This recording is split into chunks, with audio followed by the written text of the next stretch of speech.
Gerakan memakmurkan masjid terus diupayakan Harnojoyo, Wali Kota Palembang, dengan target 1.500 setiap harinya. Wali Kota Palembang bersama jajarannya berkeliling menjalankan safari subuh di masjid dan musola di Kota Palembang. Dan kali ini Wali Kota Palembang singgah di Masjid Amalia, Jalan Malaka Lebong Siarang, Kelurahan Sukabangun, Kecamatan Sukarami.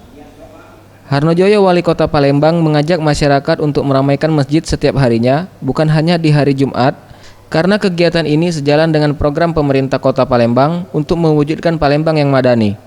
Safari subuh diawali dengan menjalankan sholat subuh berjamaah. Selanjutnya ia akan menerima semua keluhan masyarakat sekaligus bersilaturahmi. Banyak aspirasi yang ia dapatkan selama menjalankan subuh, mulai dari pembangunan dan pembangunan masjid yang masih terkendala oleh biaya. Safari subuh yang kita lakukan ini, masyarakat Kota Palembang betul-betul akan mengeluarkan masjid dan musola. Ini harapan. Dan tadi mungkin pada saat rapat-rapat akan disampaikan beberapa aspirasi masyarakat. Dan nanti inilah yang merupakan yang menjadi masukan dalam rangka kita menyusun APBD ke depan terkait dengan aspirasi yang kami dapatkan di masjid dan musola.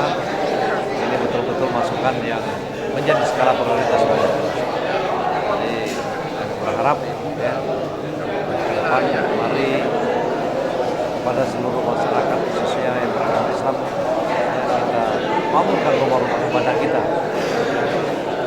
Karena tempat ibadah ini adalah merupakan tempat yang bagi kita semua untuk menjadi orang yang Bukan hanya program safari subuh yang mulai digerakkan oleh Pemkot Palembang, program gotong royong dengan membersihkan sungai dan kali, serta gerakan tidak membuang sampah ke sungai terus diupayakan oleh Pemkot Palembang agar predikat kota terbersih dapat dipertahankan setiap tahunnya. Tim Liputan, Sriwijaya TV.